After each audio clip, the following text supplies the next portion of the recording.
I'm the one introducing you.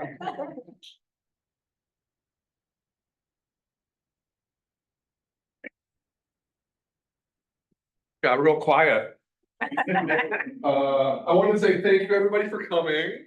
This is a super great turnout, so make sure you grab some dessert and some snacks. So we're gonna have 5 presentations today. These students have all been working on, so these are all gonna be students that were participating in our Summer Scholars Program. So they were either working on 5-week or 10-week projects with a mentor. So they came up with a project idea back in the spring, they applied, all the projects were reviewed. And so they've been working really hard all over this, over the whole summer.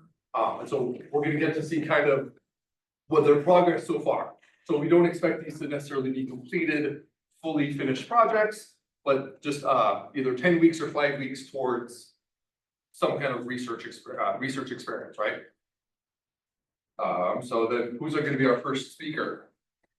All right. Yeah.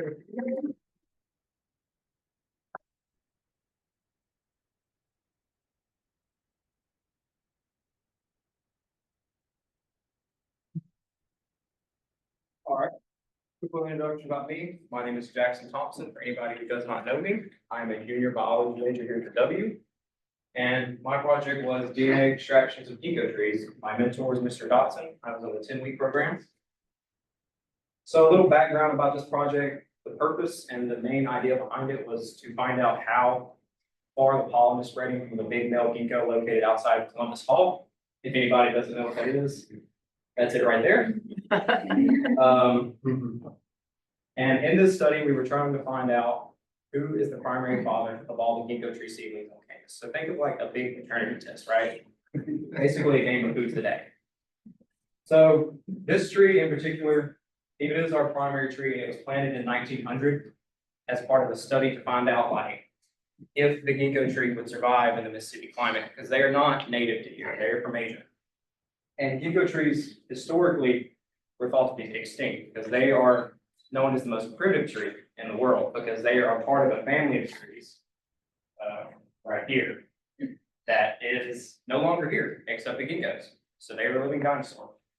And during that time, we went through something called like a bottleneck, which is where a population goes from a large amount to a small amount. And that is why a lot of ginkgo trees are not very genetically diverse. So in this study, we use something called microsatellites to basically, when we use like PCR and our primers, but a microsatellite is a small section of DNA, very specific. And a little bit more information, ginkgo trees are gymnosperms. So when I say gymnosperm, think of a pine tree. Similar in nature, part of the same family, non-fruit bearing trees. Even if ginkgos look like they have fruit, the seeds are surrounded by a fleshy exterior. It's not a fruit. Don't try to eat it. It does not taste good. That's why you'll see like ginkgos say that they stink or whatever. It's because the ginkgo tree's fleshy exterior has the same chemicals in it as rancid butter. But yeah. So since ginkgos can either be male or female, fun fact, you can never have a ginkgo tree that's both. So in this study, there are 12 trees. 4 of them are male, 8 of them are female. All but 2 of them are on campus. The other 2 are outliers as a way to like gauge just how far it's spreading into the Columbus area. So, like I said, the research questions that we have, how far is the ginkgo tree's pollen spreading? Who is the primary father?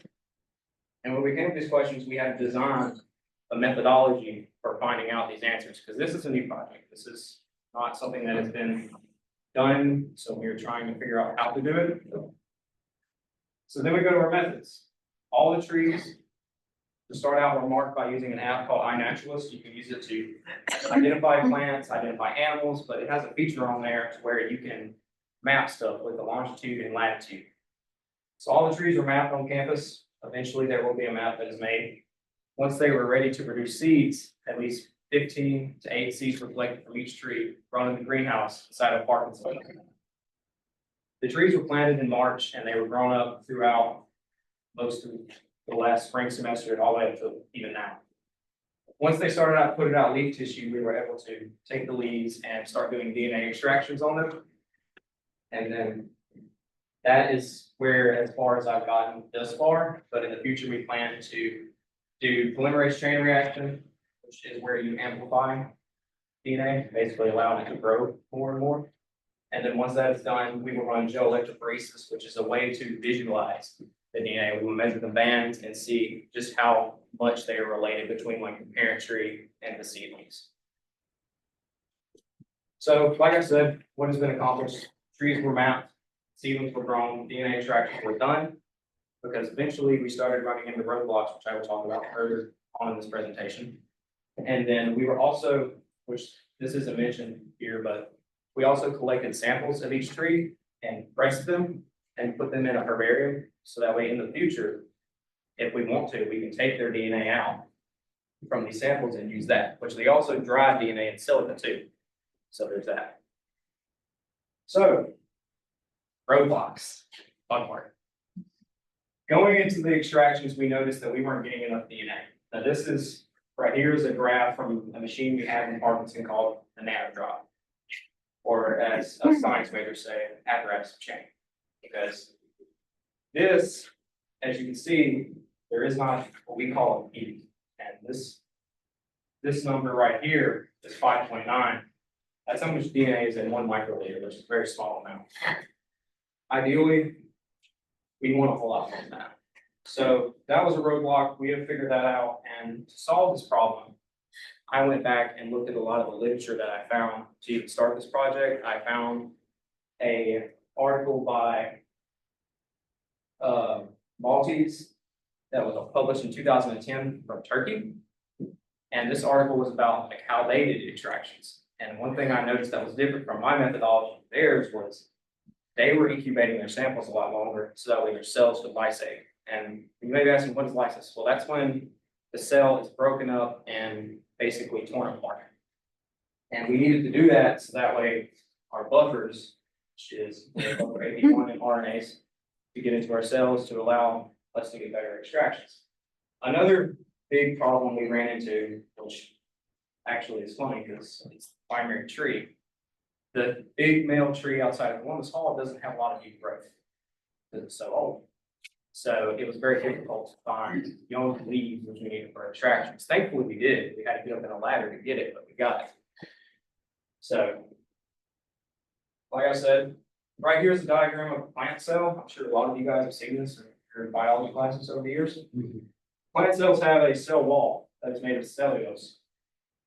That can make it really hard to lyse cells because you have to grind them up, which we did. We grinded them up in mortar and pestles, and even some of them we used liquid nitrogen to freeze them.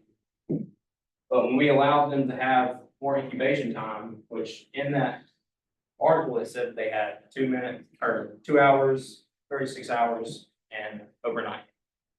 So to solve this, I started doing extractions. First started with 2 hours, got the results, and then overnight, and then 36, and then I figured out which one worked the best and went from there.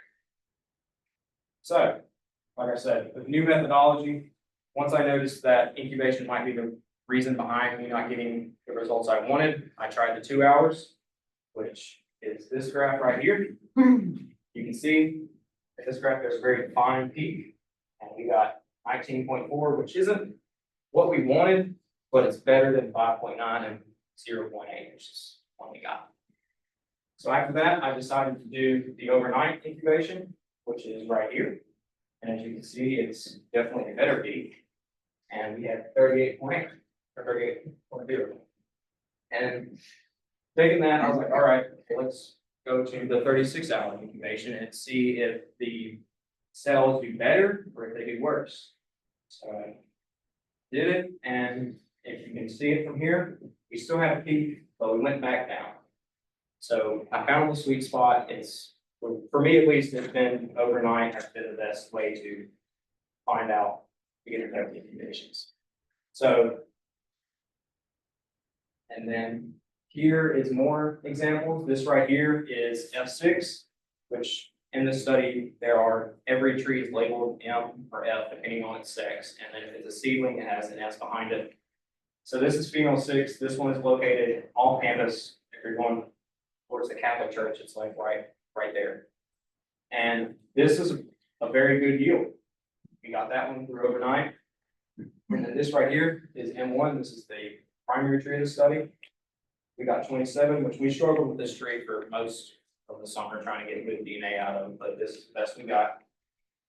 And here is a table. This is all of our extraction values and all of our purity. So purity is this 260 to 280. Ideally in science, what most people are looking for is above 2. And as you can see, we had one that was, 2, and a lot of them were under. We had some that weren't too great. And that can be said where there's like, you can either get like proteins or just junk inside of your extraction tube when you're doing extractions. That's usually where that comes in.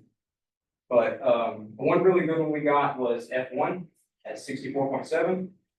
Another good one was F1 S24, which is its seedling. So that one was really good. We also had some other good ones, but this table mainly shows, these are samples that I have personally picked out and said, yeah, I can probably do PCR on these. These will be the ones that I will take further into the study to find out what I need to find out. And here's my steps going forward. So once my primers arrive sometime in the fall, I can go ahead and start running PCR. But as of right now, I'm waiting for that. But in the meantime, I'm looking at ways of taking all of the data that I've found so far and concentrating it. Because there are some trees that didn't give me a lot of DNA, but I can find a way to concentrate multiple samples of the same tree and hopefully get more so I can get better use of all my data. And once I get my PCR materials in, I'll start running PCRs. And then once we do that, we'll start running gels, which we have a special gel that we're going to use, but we're going to practice with just regular gel before we get started with that. And then once we run our gels, we'll be able to finally be able to answer the questions we wanted to answer. And then here are my references. This article was for finding extractions. This article was preserving everything in silica. And then this one was how we found our microsatellite primers. Does anybody have any questions?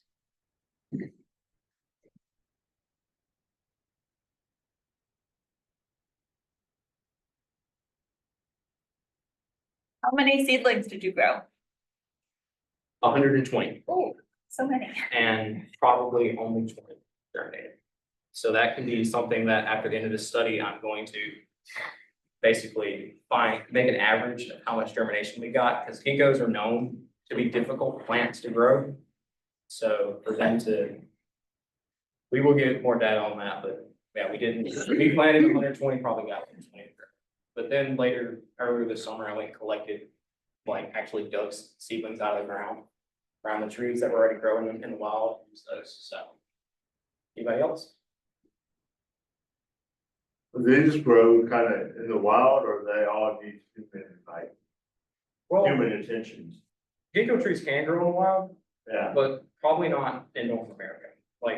The reason that ginkgo trees are in North America, we brought them over here, but they do grow in Asia. Naturally, you will find them there, which there used to be a big population, but then for some reason, when the population died, they were thought to be extinct, and then they were discovered in a monastery in China. So that's why they say ginkgo. That's why you hear the term ginkgo trees are inbred. So yeah. And they might, what are they called? you will see them, a lot of them in the jars. There's, especially in Columbus, if you go by WCBI, you can see ginkgo trees, which a lot of those are man planted those. But now they can fall off a tree and grow themselves, but the original tree was planted by humans. So. You got a question, D. Moss? Yeah, just what is a fun fact that you learned as you were going through this study? You mean about ginkgo trees? Or Something that you. you can actually cook the ginkgo tree seeds. Wouldn't recommend it. Why would you? In Asian countries, those people like them over there. I mean, personally, I've smelled the trees, I've smelled the seedlings, I would never eat it. If you feel adventurous, try it. So some folks do eat. Some cultures do eat yes. And that can be said as a cultural thing. If you go to Japan or something, you will notice that ginkgo trees do have a presence in their culture, even in their media. if you've ever played, watching movies and TV shows and video games from Japan, it's pretty common to see a ginkgo tree. So they have some importance in other cultures, yes. It says medicinal plant, they use it in medicine. Yeah, so ginkgo trees, I'm not a medical guy, I'm more organismal. But there are studies that about ginkgo trees and like how they can be used in medicine. So yeah, they. There's a question in the chat. Are geckos prone to any diseases? I actually don't know, but there might be, I'm gonna assume that they can be, just like any other tree. But if I had to guess, they're probably more prone to diseases over here, just because they're not, you take them out of their natural environment, just like any other organism. More prone to unnatural, like they won't have the built-up defenses, so. There's also a comment in the chat that just says, good job, Jackson.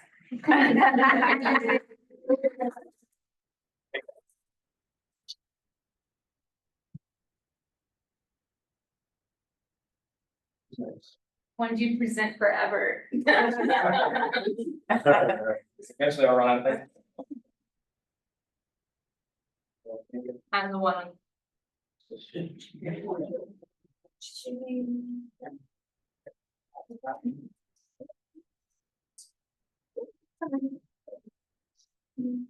Move the mouse down and then the Zoom thing can go in, then you gotta go real fast. There you go. Oh, no.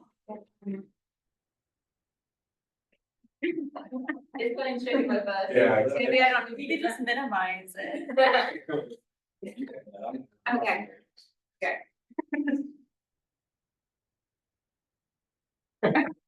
Go over to the upper right. And make it a window. Yeah, there you go. Not moving. Bring it down. Is yours already open? Yeah, it's open on Canva. Just gotta get to the tab, there you go. Okay, got it, guys. I know. Now how do I make it big again? Present. Okay, yay. So glad you're here.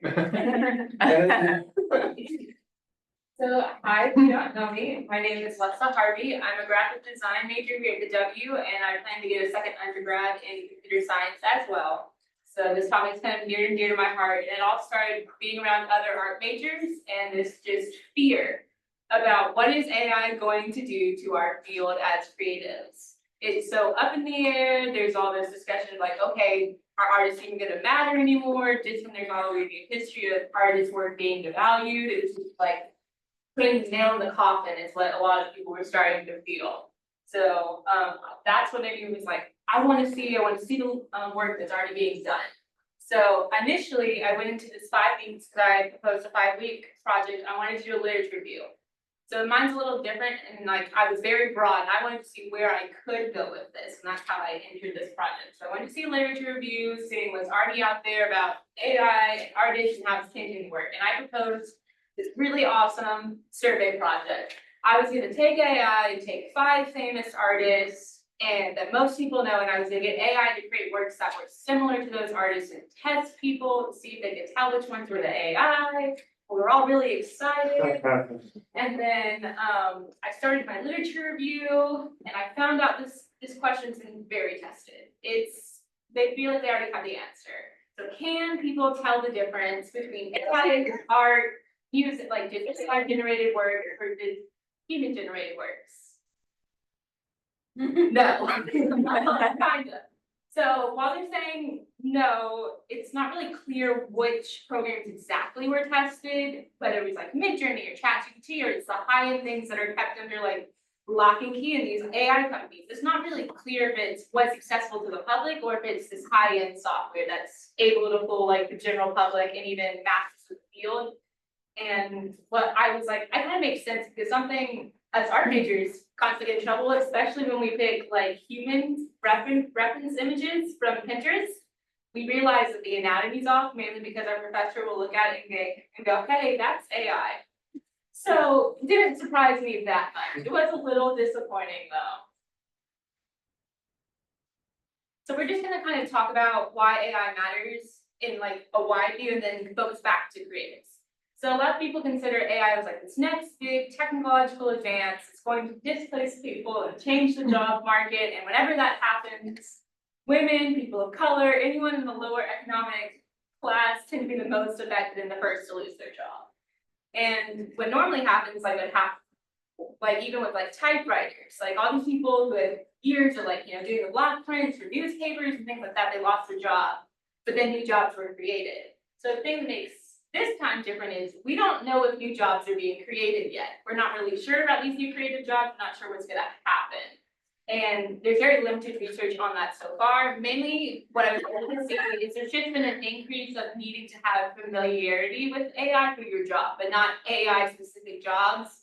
Unless your job is literally to be, you're a computer scientist that designs AI.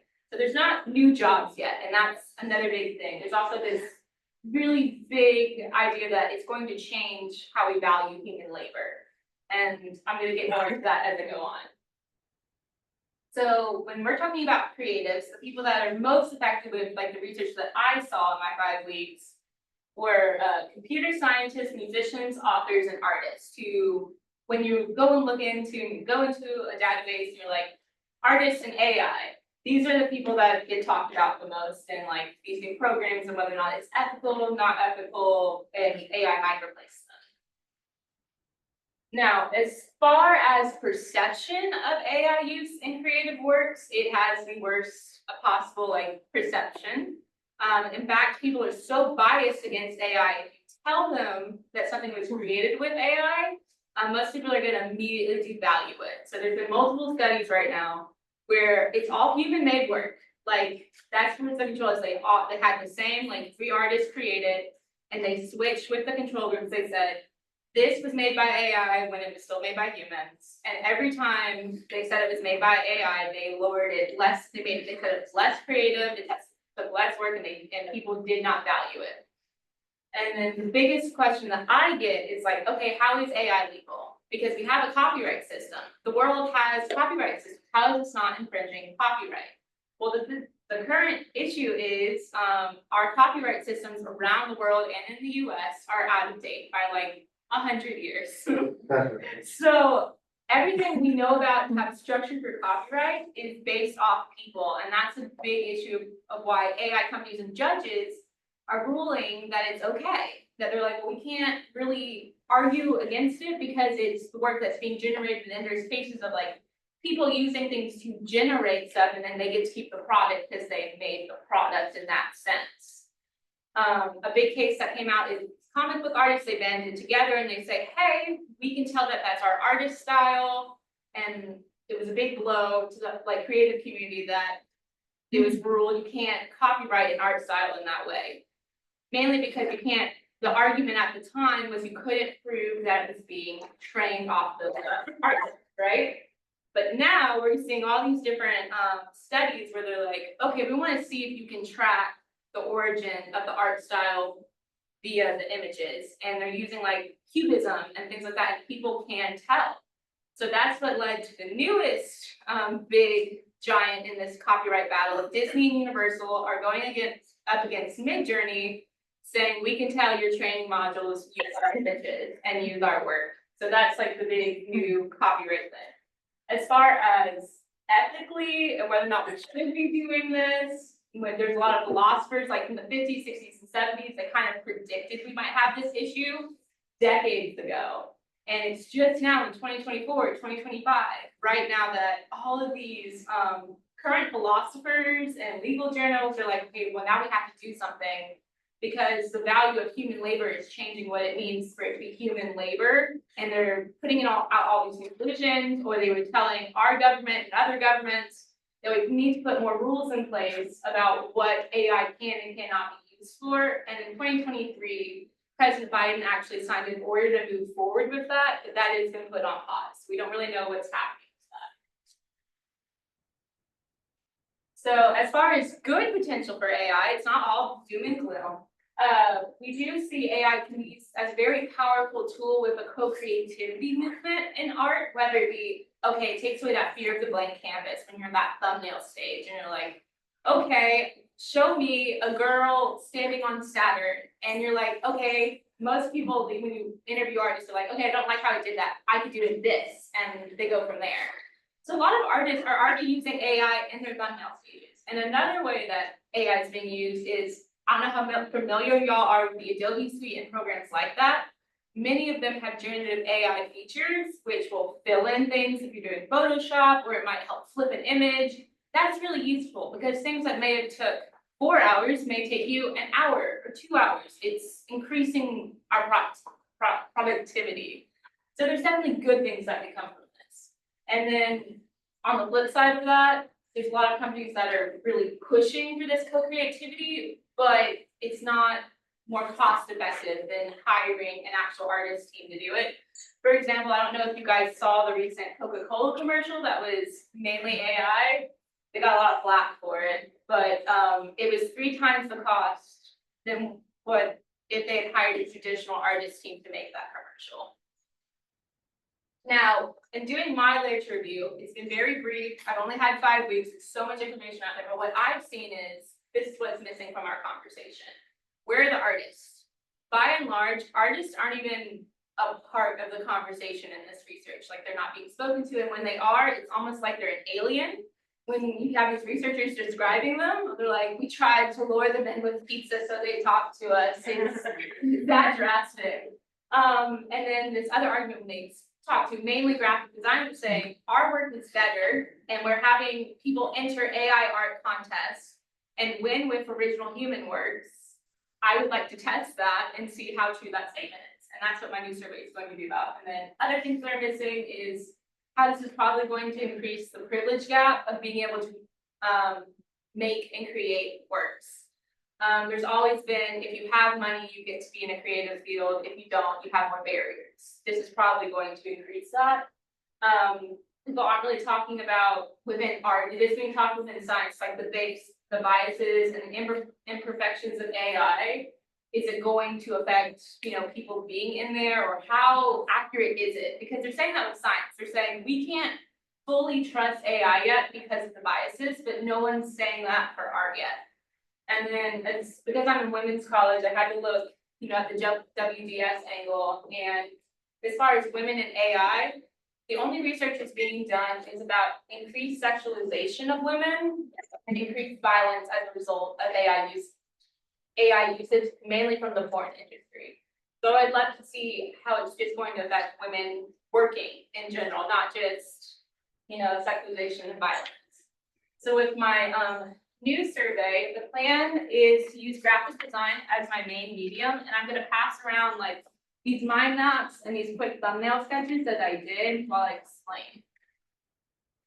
Sorry, I only had money to do 5.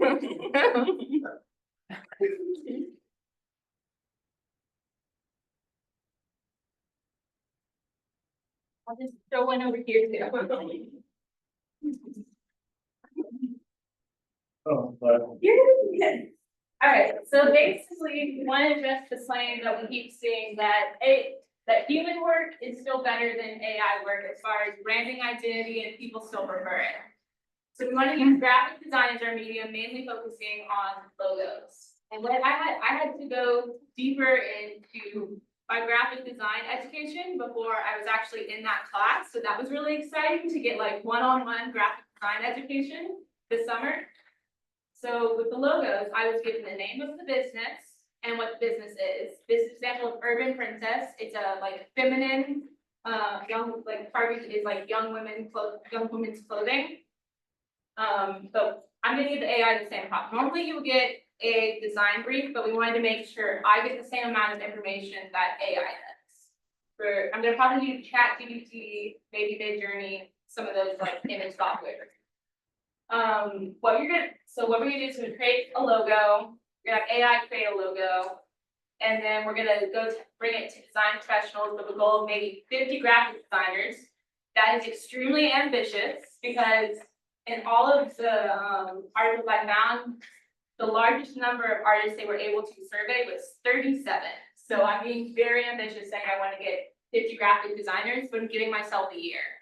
So I'm hoping that I can reach that many people. I also want to make sure I use this test with non-design professionals as well, so that there isn't a bias of it being, artists.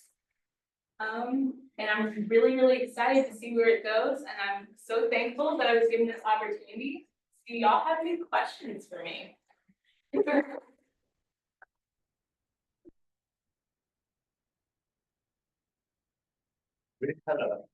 Yeah. We had a guy at a conference here about 2 years ago. And he had an art show, and he's like, yeah, I went on AI and selected all these images, so this was my process, Yeah. was the selection. Mhm. So was there really any work involved in that, or how do we So that, describe that, or is that the end of the work, or yes, when he that's. presents it? So that's part of the whole, like, is AI creative or is it original? When it's talking about, can we argue that AI is creative? And the big argument right now is that it really isn't. It's technically original, there's novelty, people like doing it, but it's still not better than a person. And when it's compared to like human generated work, there's still this element that AI can't reach of like understanding or reaching emotion that AI is not hitting yet. And that's kind of where they're at, where it's this whole AI isn't creative or is it creative? Should we redefine creativity argument?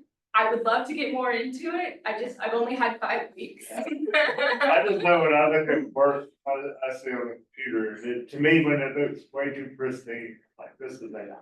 Yeah, okay. Any more questions?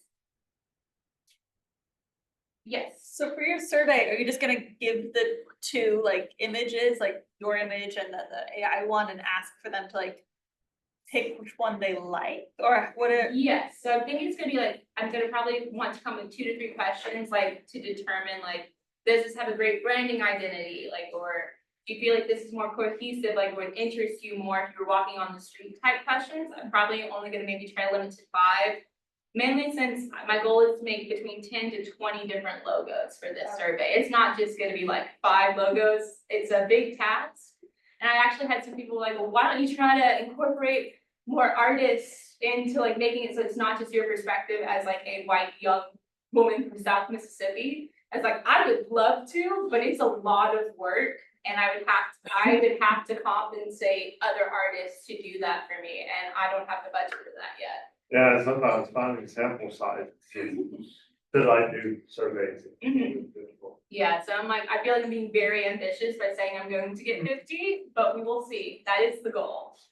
Do you mind if you had a question? Yeah, I was gonna ask, what advice would you give a dean of a college that may, there's some schools that are creating programs for AI and specialists, masters or bachelors, so what would be your advice to them so far? What you gained? Well, for myself personally, I want to get a master's and potentially a PhD in creative computing or creative technologies. So I would probably be someone applying for one of those programs. But there's definitely room for co-creativity or using AI as a tool and not an enemy, because when we're faced with the facts of the situation, we aren't afraid of the computers. We're afraid of the people behind the computers making the choices. If we could have like, I want to do like a short little GIF image, and I have a program in Adobe that lets me move it for like 5 seconds instead of having to learn how to do that. But I'm not replacing animators that have spent their entire lives pushing to make a movie. I'm fine with that. It's just really about putting those ethical limits in place. And I think these people that are doing these labor, like especially people who've gone back, looked at Hannah Arendt or, Rage Against Me, like these philosophers from like 40 years ago that kind of said that this was going to happen. If we start looking at some of the solutions that proposed, I think we could make this very ethical. We just have to keep in mind, humans make art for a reason. So I just would keep that in mind and see if you could like have a blend, because I think AI definitely has its place. I would love for it to be at the W. I think we would thrive with the computer science program. There's many students that are interested. Do you have any more questions, guys? Well, thank you so much. Okay,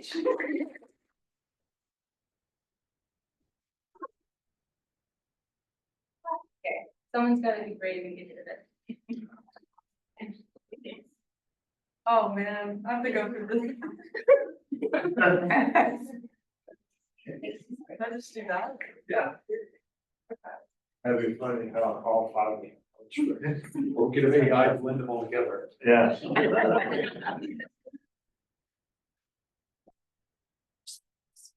Alright, Information over the. alright, my name is Caitlin Clark and I'm a student here at the W, biology student with a minor in geography. And this is my presentation on towpad diversity in Pachydactylus geckos. So towpads, why are these important? Well, they help lizards navigate their environment. And according to one study that was done by Hagee and Powell, they found that urban lizards have a toe pad that is bigger in width and length, but mostly in length than lizards that live in forest areas. So those different surfaces in the environment show that those toe pads essentially evolved over time to adapt to those surfaces. And another interesting question to ask is, how do these lizard toe pads even work? Well, as you can see here, toe pads in general, they have these like horizontal bands called lamellae. And when you zoom into those, you'll see those really little microscopic hairs in clusters. And those work by using something called van der Waals forces, specifically adhesion, when it comes in contact with specific surfaces. So I kind of briefly touched on this already, but some previous research that was done was the paper discussing the toes of the urban lizards and the forest lizards. And another one discusses how very long ago, typically in like the prehistoric times with dinosaurs, lizards had this early burst of evolution, essentially like with their toe pads. And ever since then, it's believed that that's been like slowing down according to the data that has been collected. All right, so origins. Some of the earliest ancestors of lizards are believed to not really have toe pads in general. And some of those branched off and ended up developing toe pads over many, many years. And then others branched off, developed toe pads over many years, and then lost them again over a lot of years. So it's kind of interesting to see with the genera that I'm looking at specifically.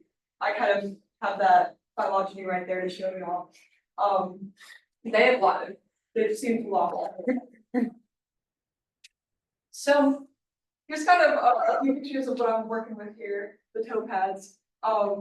We have webbing right here, where you can hardly see a toe pad whatsoever.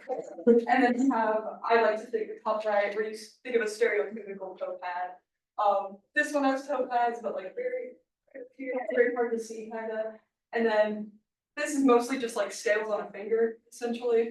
So a lot of diverse toe pads with Pachydactylus, and then the other three, Chondrodactylus, Philotropis, and Elizodactylus, are genera that I am also looking at because they are closely related to Pachydactylus. So methodology, this part's kind of a lot, apologize in advance, but my data set, I've only done one data set so far, images, and there are 17 images overall. However, I've looked at 16 species because 2 of those images focus on like the same species. So there's only 16 that I've seen right now, but out of Pachydactylus alone, there's 58 species. So in future works, we hope to get more like imaging of species and their toe pads within those genera.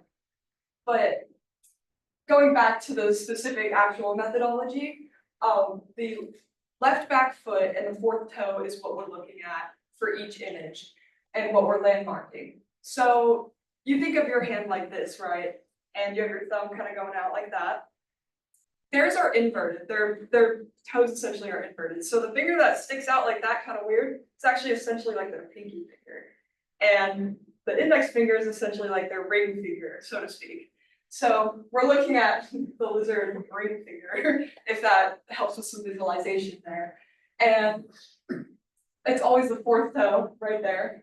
And this is like an example of the landmarking that I had to do. So for points 1, 2, and 3, they're kind of over here. It's kind of difficult to see, I apologize, but 1 and 2 are basically the start of the actual toe of the fourth toe. And then the third one is the point that's like farthest away from the palm. I believe that's called the proximal point. So you have 1, 2, and 3. And then for 4, 5, 6, and 7, which you can kind of see in the middle here, that's actually outlining the adhesive part of the toe. And then on the very last one over there, if you remember, if you can recall, the horizontal bands that are called lamellae, those are being counted over there, which wasn't necessarily something I had to do specifically for my research at this point. However, I kind of wanted to still add it in there and illustrate that this was helpful, because in my head, I kind of do that sometimes to identify exactly where the adhesive part starts and begins for landmarking. So interesting stuff right there. And I did all of this landmarking in a software called TPS Stitch. And then after this landmarking is completed, I import that into other software called R&R Studio. And these work together using coding and a lot of complicated things in general. And when we import all those images in there, I go through a few different stages to make sure that nothing is done on like user error, that it's all essentially correct. And then once everything looks pretty good, we go on to the actual statistical analyses in the software. And one of the first ones that we did was the Kresge's alignment, which is where it takes all of the images that I've done and their data and essentially like stretch them and move them to all align with each other to the best of their abilities, in order to, continue with other analyses such as PCA, which is the principal component analyses that I will show you. So it's a big old scary graph, so it's kind of covered, but basically a principal component in itself is a variable of variation and in your data. So I arbitrarily assigned PC1 and PC2 because they're the main things we're kind of looking at here, whereas PC3 and PC4, they're mostly just noise in the data, not quite as relevant as PC1 and 2. So principal component 1 right here, it's on this x-axis, and the minimum is essentially padless to the maximum where there's a very big distinguishable toe pad. So it's interesting to see that you can't really see it with the bar graph over there, but for PC1, that covers 86% of the variation that is in my data. So that's a really big important component of like what is differing between all the images that I have. So the next one, when you add PC2 to it, that covers 94% of the variation in my data. So most of the variation overall. And I assign that as toe thickness, because you can see this skinny little toe right here, that's the minimum. And then a really big one right there, that's the maximum. So you could also argue that, the minimum one is kind of curved this way, and the right one is kind of curved this way as well. So maybe curvature could also be thrown in there if you wanted to. But that covers most of my data. And what's interesting about this overall is that I have 2 webbed ones and then 1 padless. I don't know if you can read it, but the green one is webbed, the 2 green ones, and the red one is padless. And the 2 green ones are closely related and obviously closely towards the minimum where there's almost no pad whatsoever. So that makes sense. And these seem to be recent evolutionary changes within those toe pads, suggesting that while with a lot of lizards and in the other paper that I kind of briefly discussed, where evolution was slowing down over time, it seems that these recent evolutionary things might indicate that the Pachydactylus genus is actually evolving, like at a higher over time, instead of slowing down, it's speeding up. So it's very interesting. All right, so next steps. I'm gonna go ahead and perform more tests on what I currently have, but also kind of what I briefly discussed is I need to get more species in this overall and more pictures and images and data sets just to corroborate what I found or to come to a better conclusion with more data. And those are all my references that I have right there. Anyone have questions?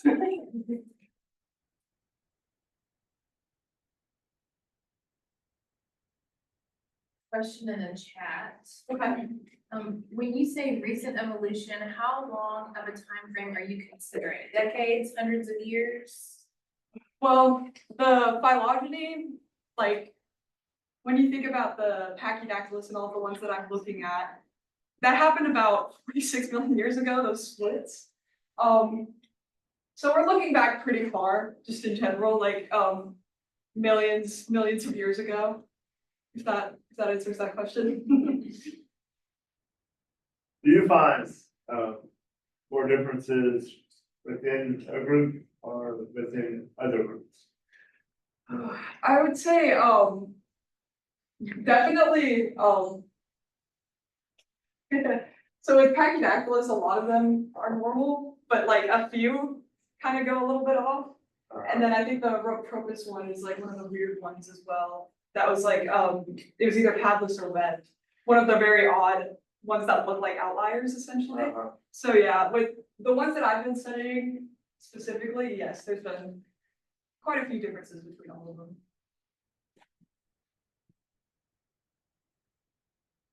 Well, thank you. I appreciate it.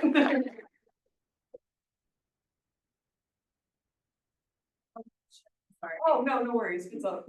What do geckos use toe pads for? I hear some even have toe pads on the ends of their tails. Okay, so geckos use toe pads to stick to specific surfaces, essentially. And one gecko that comes to mind where it has a toe pad on its tail is a crested gecko, which you can kind of see when it like, if you ever held one before, they kind of like will wrap around your fingers a little bit with their tails to hold on more. It's very interesting. But yeah, it's essentially just to get a better grip on certain surfaces while they're flying and move around in their habitat. Yeah, 100%. All right. So which one is yours? Oh, okay.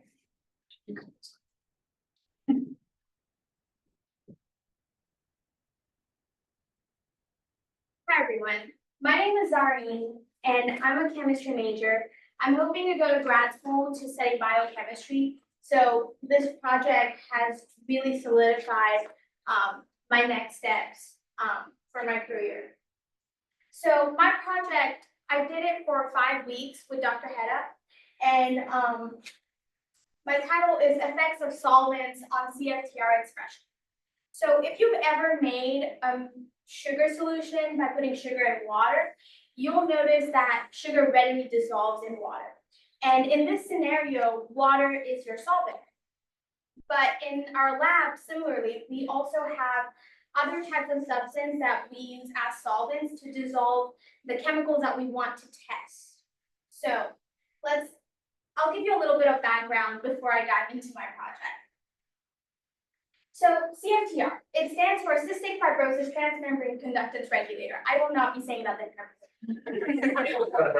So it is a protein. You can think about it as a gateway. It is that blue thing right there. It controls the movement of salts that our bodies need. The green particles are the salts. It's mainly chloride ions, so it allows it to go in and out. And that's how it normally functions. But what happens if it's slightly damaged or if the structure is slightly changed? It causes a condition called cystic fibrosis. But this damage usually happens when mutations happen. So to talk about what a mutation is, I want to talk about how proteins are made. So you have DNA, which I'm pretty sure everybody's familiar with, but you can think of it like a cookbook filled with recipes for a bunch of different proteins that our body needs. Our body functions mainly with everything that proteins do, and it's because of the protein structure that it's able to function the way that it does.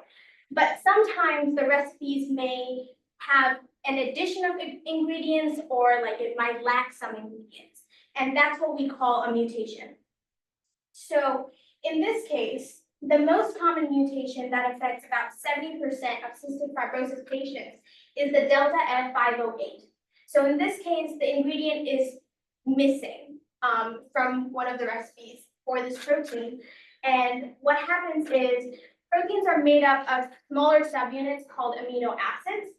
And one of the amino acids, called phenylalanine, is missing from the 508 position of our protein of interest, which is the CFTR protein.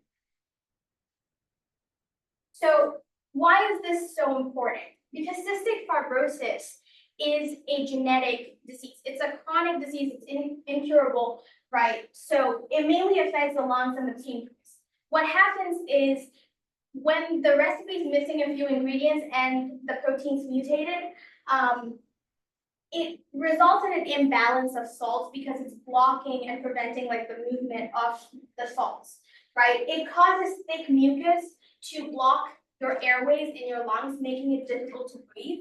But it also blocks connections between different organs like your pancreas and your stomach.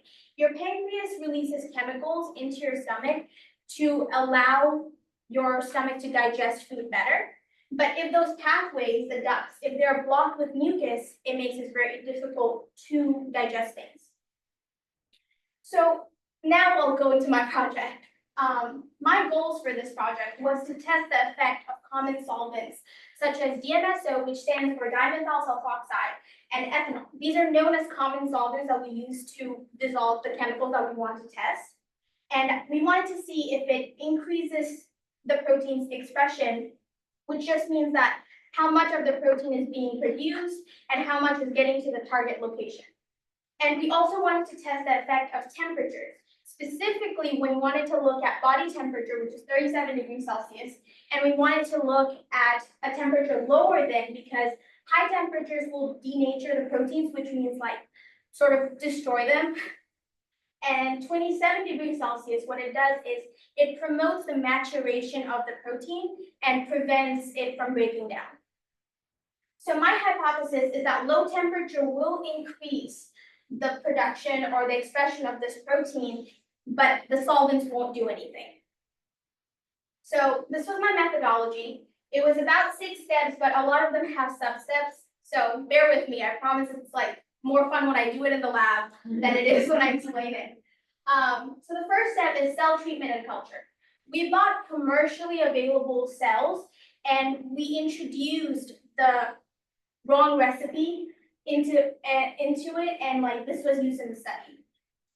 And then the cells were treated with various concentrations of our solvents, DMSO and ethanol, and then we brew those cells to be able to test them later at the 2 different temperatures that we're also looking at. And we incubated them for about 60 hours.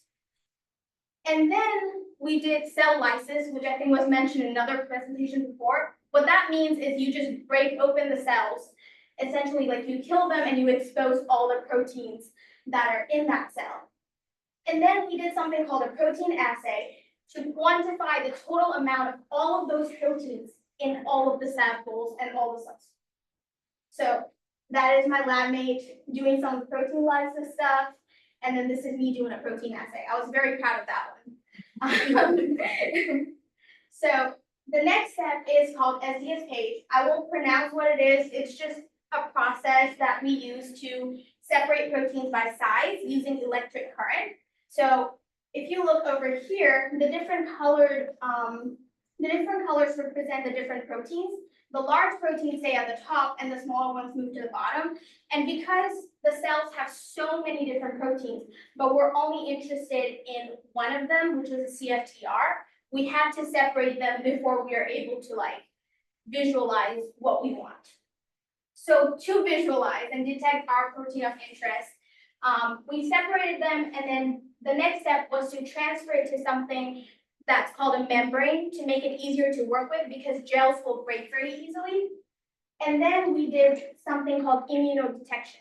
What that essentially means is we have all of these proteins on our membrane and we only want one of them. So we find a puzzle piece that will fit perfectly with our protein and essentially like separate it out from the rest of the proteins. And then we use something called a secondary antibody, which you can think of as a third puzzle piece that allows us to view it or visualize it because it has something called a probe attached to it. And the fourth step is just visualization. So before I go into my results, I want to talk to you a little bit about CFTR protein trafficking. What that means is how it gets to its target location where it can act as the gateway. So we have the nucleus, which has your DNA, which, you know, the cookbook full of recipes and stuff. And then we have something called the rough endoplasmic reticulum. You can think of that as a factory for making proteins. And essentially what happens is that the immature proteins that are just being synthesized will follow like this pathway until they get mature and get to where they need to be, which is the plasma membrane. But before they can do that, they're sent from the ER to the Golgi apparatus, which is like a post office. So before they're sent in, you have to like put a stamp on it and then send it to like the plasma membrane. So normally what happens is the factory decides that nothing is wrong with the right protein, the healthy one, and sends it off to the post office and it gets to the cell membrane. But when it's mutated, it gets stuck right over here. So what we see in the membrane is we have something called band C, and it shows that our CFTR protein, the normal ones, are reaching the plasma membrane. But then we see a darker band and a very light band for C, but we see a darker band B when it's mutated because all of it or most of it is stuck over here. But a fun fact about the most common mutation, which is the delta F508 that I mentioned earlier, is that if it can get to the plasma membrane, even though the recipe is off, the food still tastes great. So it works perfectly.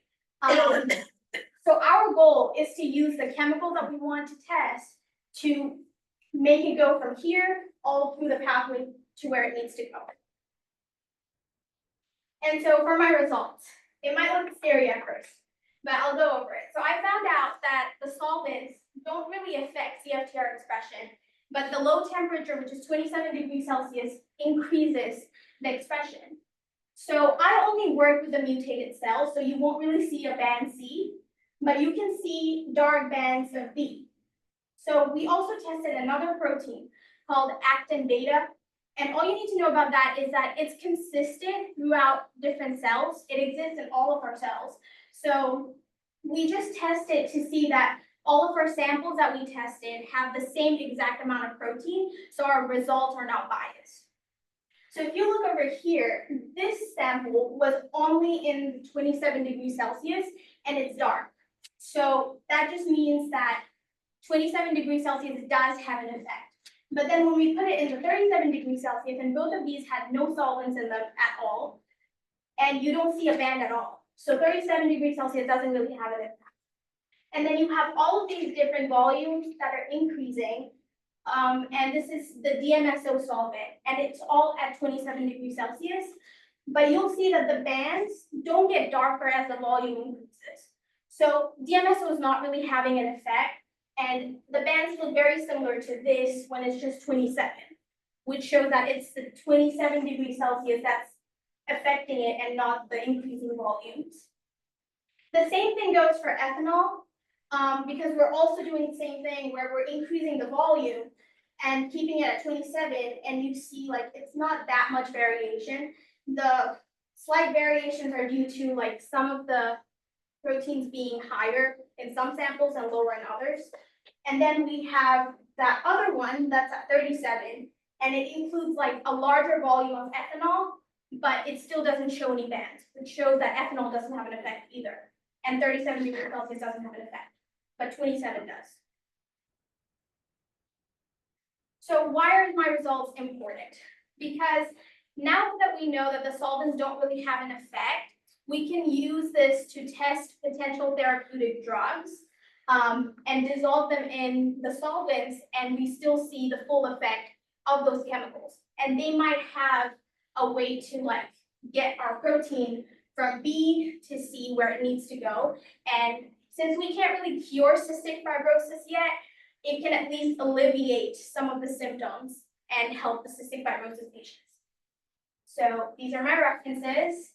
And I want to give a big thank you to my mentor, Dr. Hedda, my lab mate, Ethan Wilkins, my librarian, Rachel Dams, and the W Summer Scholars Committee for this amazing opportunity. Any questions?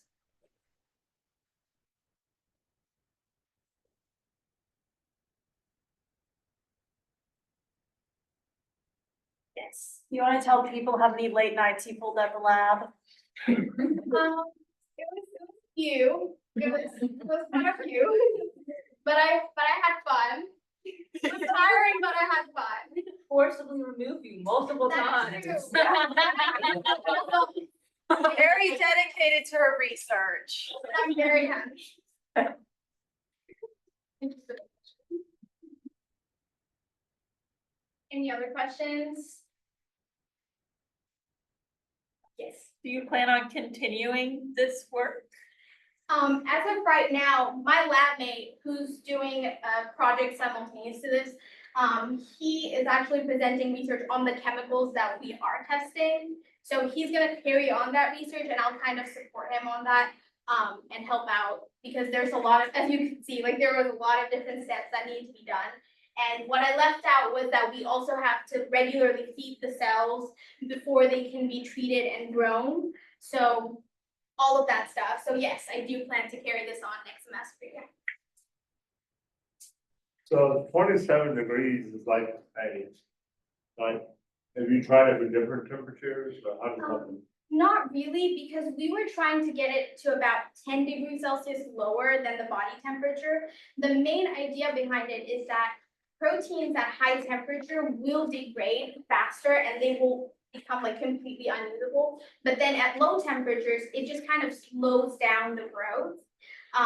And what we wanted was, since like I discussed this pathway, so what happens is when it gets trapped over here, it usually just is sent and marked for degradation, right? But then at 27 degrees Celsius, that process slows down and whatever chemicals we add to like test and like it's dissolved in the solvent, will kind of help it go from here to here during that slow time, if that makes Right. sense.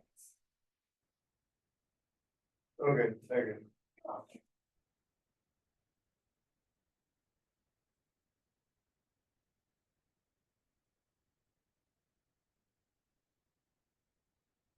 Yeah.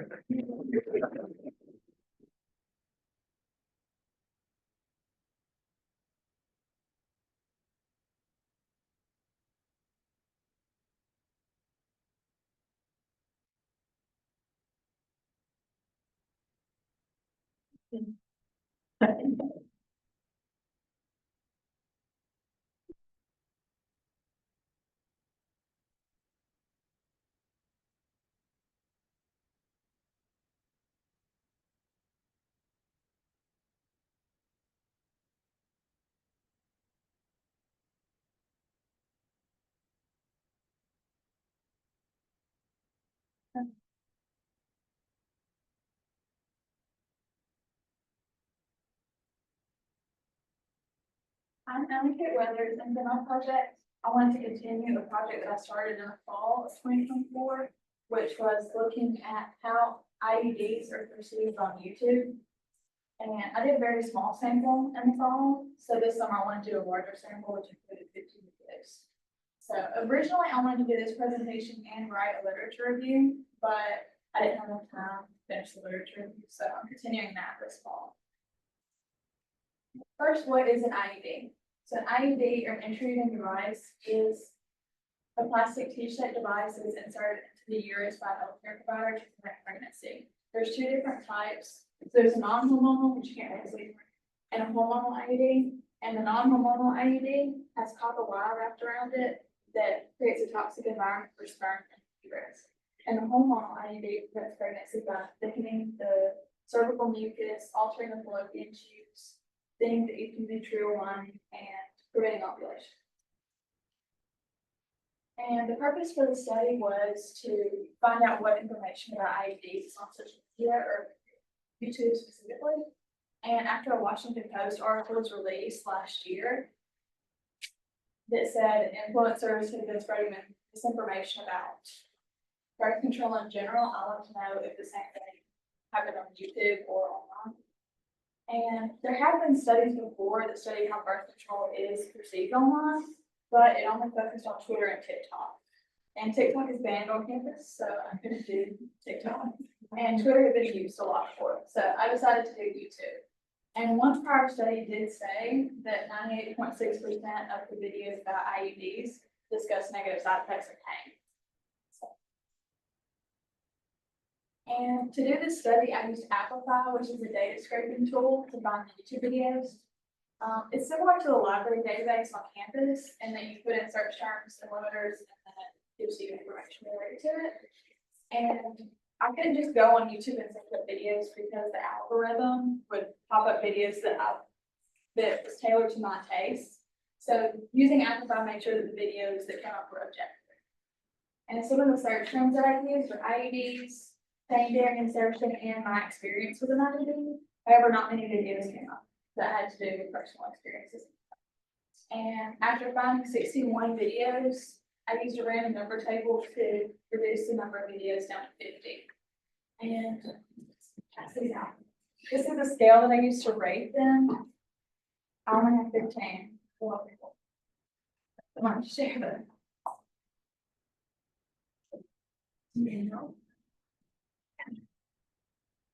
It's not, but you want to, okay. So, me and Dr. Bergen, my mentor, we watched the videos individually and then used the discern scale to rate them.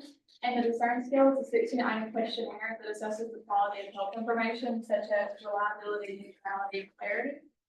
And after we watched all the videos, then we got together and compared our group scores or our individual scores and established a rate of reliability by giving each item a go.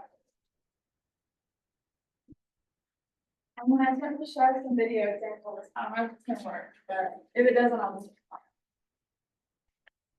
Okay, I'm just gonna explain. It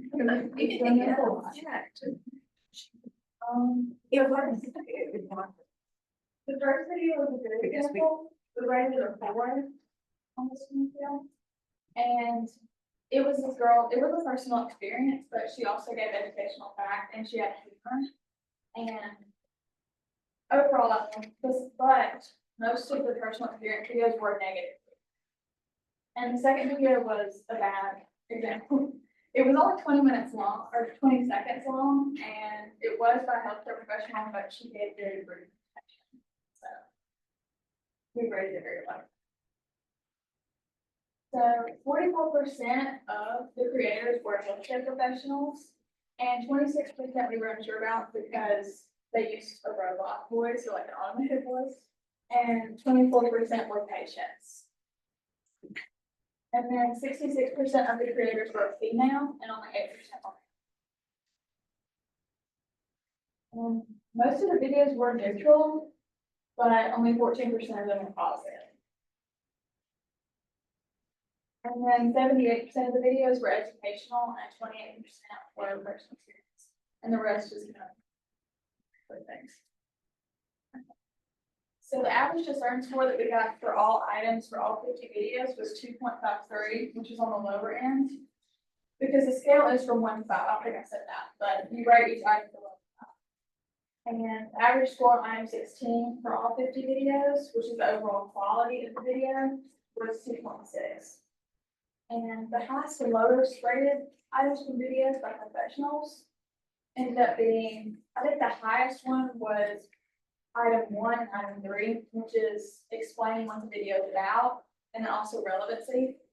And the highest rated item for consumers was relevancy. So both of them were relevant to consumers. And then the lowest rated items lowest rated item for professionals was item 12, which was explaining what would happen without treatment. They never really explained that it could prevent pregnancy, so, or that it can be used for other things besides. And consumers, they didn't do well with item 7 and 5. And 5 was listing when their information came from, and then 7 was listing additional sources in the description of the video. So overall, most of the videos were neutral and educational. However, most of them were by healthcare professionals. And many of the videos by consumers were negative, even though there weren't that many. And professionals could do better by citing their sources first of all, because not many people did that. And also telling their patients that more about IUDs, because many of the consumer videos did not seem like they knew a lot about IUDs in general. And for consumers, they could do better by giving a disclaimer at the beginning of the video that their experience does not reflect all experiences, and for people to talk to their doctors so that and future studies could focus on videos that are only by consumers to see what exactly patients are thinking about IUDs, and just on IUDs on other apps. So Instagram, I don't think has ever been studied, and X, and then or TikTok. So I plan to continue this research in the fall. I'm gonna create a survey that asks what makes influencers influential and what my consumers believe was that say without doing further research. So, and I'm gonna continue the literature review. And thank you, Dr. Berglund, for being my mentor and summer scholar for me. It was really fun. There's my references. Any questions?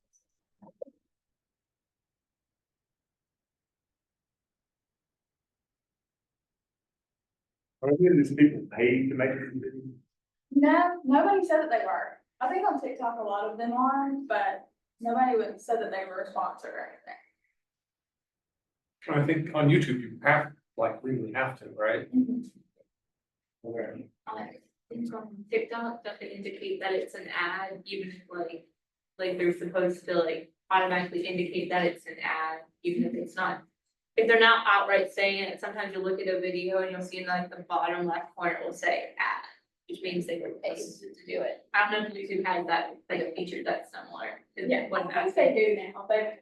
Okay, Do you have an idea on what the like intended audience for these videos was? Most of them did seem like they were for consumers, but there was a couple that seemed like it was healthcare professional to healthcare professional, where they didn't use a lot of language that consumers would understand. Like maybe like more like for like younger people or like more experienced, or any idea on like who exactly they were talking to? Sometimes it was for everybody, but sometimes there would be for people who are going through menopause, because you can use it for hormone replacement therapy, so some of them would be about that.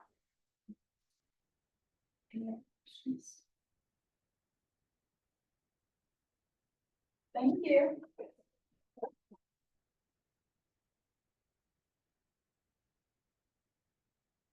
Good morning, do you have any last words? Thank you, everybody. I had an amazing time and thank you for giving the support, and we worked very hard, but the students actually did. So you hear me? Thank you so much, to Travis and to Raina for, facilitating all of this. If you're here, thank you for coming. Your attendance means a lot, to encourage and challenge these students, so thank you for coming, and thank you for eating the food on your way out. Please take some to go. There's plenty to go around. Awesome, thanks, everybody. how bad is my face? I felt like my favorite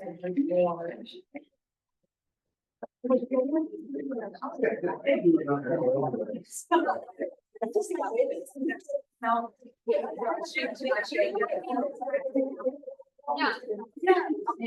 Yeah. Thank you.